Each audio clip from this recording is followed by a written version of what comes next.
Hey, Tourpreneurs, it's Mitch Bach, and just a quick note before we begin today's episode. Tourpreneur is currently sponsored by Google. We're thankful for their support of our community, and we are offering with them a completely free course helping you unlock the power and potential of Google's Things to Do program, which is specifically helping tour operators add their tours to Google in new ways that gives you new exposure and more direct bookings. To learn more, go to tourpreneur.com/Google. And as always, show notes, more resources, links to our newsletter, our business coaching community, and so much more are available on tourpreneur.com. Now to the episode. You're listening to Arival Audio, recorded live at Arival Bangkok 2019 and distributed here by Tourpreneur. This session, moderated by yours truly, Arival Managing Editor Jenna Blumenfeld, brings leading operators from across the region to have their say on the big challenges and trends shaping their decisions today and tomorrow. So I'm going to kick this roundtable off by talking about the unique challenges that each of you faces in your business. So kind of what keeps you up at night. So Dennis, why don't you start? What keeps us up at night is trying to get more business, trying to get people to come, enjoy themselves, and decent profit margins. Decent profit, okay. Now, John, I know that you told me earlier that you sleep quite well at night, actually, but what kind of barriers are you facing in your business?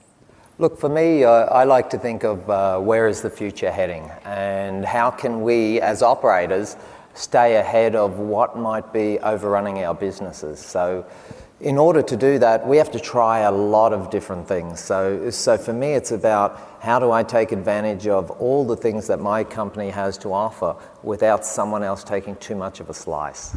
All right. And Taco, what about you? Well, in addition to what the gentleman says, for Japan, a lot of people are having a language issue. Trying to make sure guests getting to the meeting point on time is kind of sometimes we make we receive a lot of phone calls. Oh, I'm lost. I don't know where to go.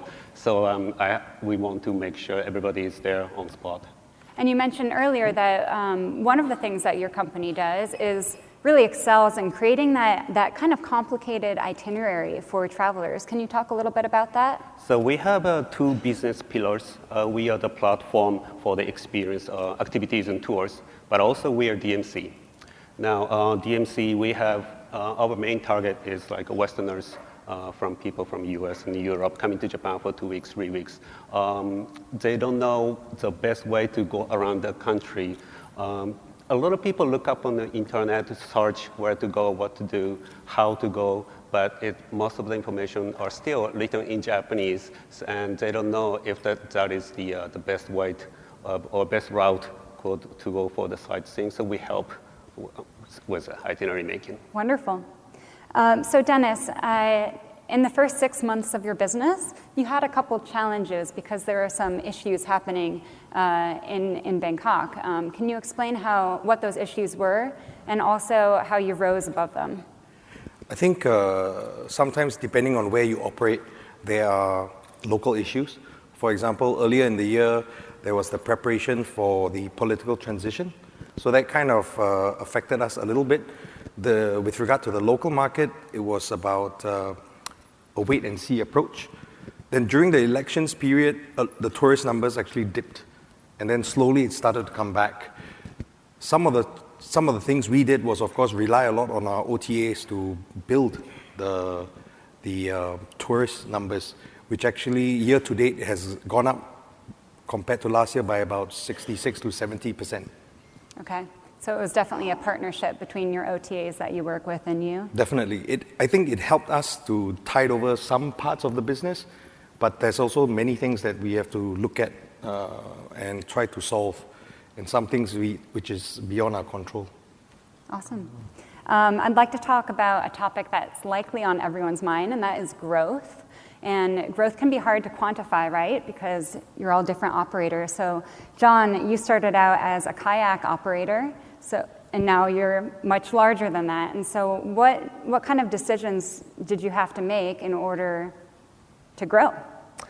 Yeah, that's a tough one, actually. I remember we opened back in 2004, and I was essentially one of the kayak operators and rock climbing instructors, and there was a group, we trained up 10 of us at the time, and now we have a workforce over 200. And I've got 4 of my team here with me today, which is great. We're on cruise ships. We have 8 businesses on an island. We do 300 weddings a year. We're in multiple locations, and it was very, very difficult to get past a number of stages. So a lot of that growth was coming up with new products and new opportunities, and others were finding smaller businesses that weren't operating too well, purchasing them and increasing the size of the business. For me, it's so much about having access to finance and finding really good people to work with. So one of my strategies is the people who are working with you, seeing how they can step up and become really good, effective managers, manage a portion of your business while you can look at expanding it further. Wonderful. And Taka, your business has grown quite considerably as well. So what considerations do you take when you're trying to add new employees? So we work with about 15 OTAs, and we also have we also sell tours and activities on our website, and we are like international kind of stuff. We have stuff from Mexico, America, Australia, and like we have half American, half Japanese. We have a lot of employees who can look at the programs or design the programs from international or Westerners or Asian point of view. And a lot of OTAs are there, and each OTA has a different target segment. We don't sell the same program on all OTAs. We try to upload the products that are designed for their target customer segment, and that's how we grow the business, and that's how we work with employees, and that's what I consider when I'm adding employees as well. Wonderful. So OTAs, good or bad? It's hard to say it's good and bad. It's good because we will have more contact point with customers. And it's a little bit bad. It's because more local suppliers are starting to work with direct with OTA. So that means I'm losing a few suppliers. Mm-hmm. John, we spoke earlier in the week, and you mentioned that some of your direct booking sales were going down as you continued to work with OTAs. So how do you negotiate that? How do you balance working with OTAs and also maintaining your direct bookings? Well, look, I have an idea for the future, and I think the more that I've been working with other operators around me, the more I've noticed that if you recommend other tours, then people will go from you and they'll go directly to other tours as well. So I think the OTAs are going to be great for business when you've got heaps of capacity. If you don't have a lot of capacity and you want to make sure that you're getting the most money that you possibly can, getting those direct bookings is really, really important. And it's amazing how so many people, they arrive in market and they decide what to do there and then. And there's a couple of ways of doing that. You can pull out your mobile device, or you can listen to other people who have been on tours and those other tour providers around you. So for me, I think there's a huge opportunity for the regions to bring all the operators together and be able to share all that information and work together a lot more effectively. Wonderful. And Dennis, how do folks find out about your attraction?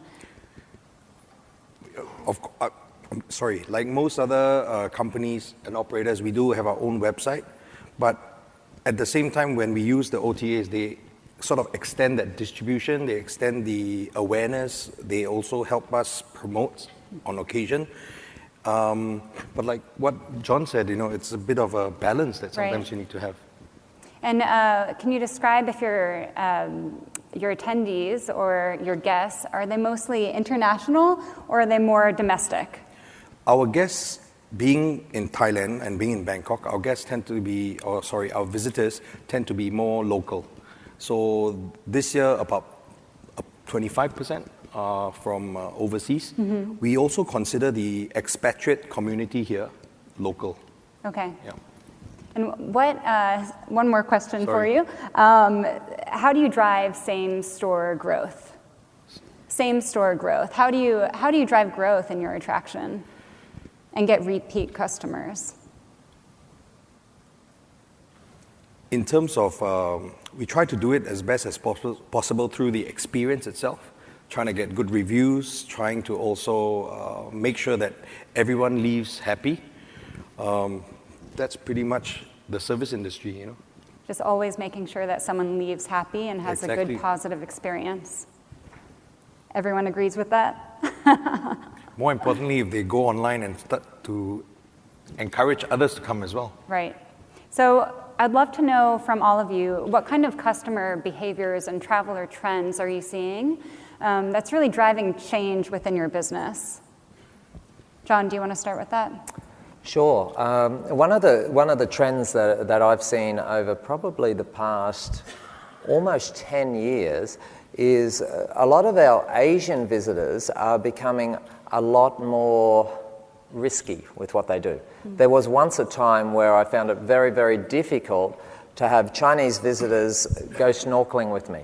They would rather stand on the boat and feed the fish rather than get in the water and swim around with the fish.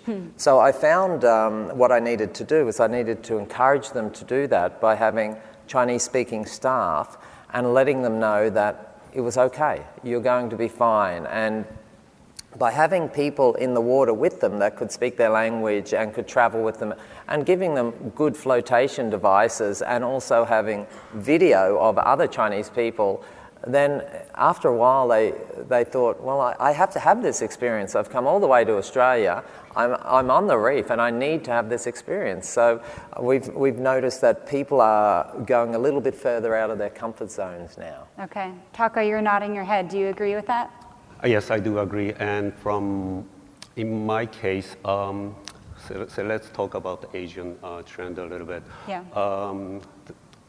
So I started this company 5 years ago, and 5 years ago there were many Asian people, travelers. Most of them are first-timers, so the popular products were like city sightseeing, joining bus tour, or chartering the vehicle for the city sightseeing, especially for families with small kids or babies. Now, and another good selling product is go-kart experience in Tokyo. So you get to wear the Mario costume. So it's like a real Mario Kart, except that you cannot throw bananas or something. So a lot of sightseeing, regular sightseeing, this activity was popular. But from last year, I'm starting to receive bookings of programs that are about learning Japanese cultures or traditions. For example, going to watch the sumo practice in the morning, washi paper making, learn about the sake and tasting. So many Asian people are starting to have an interest in our culture and traditions. That's the little bit change that I'm seeing. Wonderful. Hey, Yeah, Jenna, I just want to jump in. I want to bring everybody back to that OTA kind of question. I just want to dig in, a little bit more there because there's been a lot of conversation and kind of social media conversation and Twitter. I've been trying to kind of poke and prod a bit on the whole issue of, discounting and pricing control, and that's been kind of coming, in and out on the stage. Each of you have got very different, businesses, a bit more kind of DMC, but customized. John, you've got 4 different, all different sorts of perspectives there. And then Dennis has an attraction. I'd like to know what you're seeing in terms of, pricing pressure from the growth of OTAs, what you are doing to control or try to manage, your pricing versus your direct channels versus OTAs, and maybe also like some guidance. When does an operator know to, exert a little, cut the spigot off, or kind of deal with some of that? I don't know. Maybe, John, you're smiling, so I'm gonna ask you to answer first. Okay, so that's quite a complex question, and because I've been around since 2004, I've seen it come in. I've watched what's happened. I've built capacity in my business, and I've also kept my prices quite high so that I can absorb those commission rates. I've seen a lot of things happen, actually. I've seen people start new businesses as trends happened, and then I've seen them use particular channels in order to build their business and TripAdvisor, for instance. A lot of businesses built themselves on getting really good TripAdvisor ratings. And what they would do is they would encourage all their guests after being on, say, a wine tour, after having a few vinos in the bus, and say, could you give us a good rating? And they did. And so all that data was being fed back to TripAdvisor. They were getting to the top of the list, and then people were booking with them. Now things changed, as they changed on social media, as they've changed with Google AdWords. So people built small businesses around the fact that they were able to get their customers quite easily. Things are different now. So as we've seen throughout this conference, if you go online and search for something, you're going to get a bunch of OTAs up first. So as operators, we need to deal with that. We can't change it, we need to deal with it. And the way we deal with it is we keep our prices firm and we work together and we try and get as much direct booking as possible. But when we can't get that direct booking, we try and get the best possible deal we can with the OTA, and then we make sure that we have the right amount of bookings from the OTA. So what we like to do is keep capacity in our tours so that we can get as many of those bookings as possible. And you think about it, if you're paying an OTA 35% commission, you got 75% left to deal with. Now, you have to make sure that you've got enough fat in your ticket price to be able to do that. And if all your business is coming from the OTAs, you better be making a really big saving on your marketing budget to make sure that you can survive. Because some businesses are going out of business. The small ones are. Dennis, from a ticket attraction perspective? Well, unlike John, I don't have wine to give to the kids in our facility. But I guess Thailand went through a period of pretty much a difficult period from when we first opened. So we had the riots, the military coup, the bombings. So that was a period we also started working with whether it's OTAs or even travel agents themselves. And we were pretty much had to give them very low rates to sell. But as time progressed, like what you said, we started to be more firm with our pricing. I think it is a balance that you need to work with your different travel agents, OTAs, to ensure that they understand where you are at as well, and then to try your best for a win-win kind of a situation. So sustainability is a key issue, I believe, to keep making money and profit so that you don't go out of the business. In case of Japan, 20 million people are now coming compared to 4 or 5 years ago, and a lot of people are trying to sell the similar product. At the end of the day, the price erosion is going to happen. So to avoid that, we have to add some values. For example, watching the sumo practice in the morning, not just bringing them to the sumo stable to watch the practice. We explain the sumo rules, the history, how many hamburgers they can eat in the day, how much beer they can drink. So that kind of information, it's free, no cost. But adding more information to keep customers happy and satisfied, that's the key things. Great, thank you. So we have about a minute left. Real quick, one of the greatest attributes of Arival is getting this entire industry into the same room, right? So in one sentence, can each of you say one thing that you want the OTAs in this room to know? Dennis, why don't you start? One thing, I think there are many things. But I think if I would like OTAs to have currently, OTAs have so many different systems. For an operator like us, it's almost impossible for us to work with 20, 30 different systems. So if we could have somehow integrate the operating systems to be similar or have some kind of a parallel platform to link, that would be great. Okay. Well, my message to the OTAs is every tour operator out there is important. And the small ones that offer really unique tours are the most important ones. So find a way of nurturing those small tour operators and making sure that their great product stays available, because that's why people are traveling, to get that great product, not just those ones that can pay really good commission rates.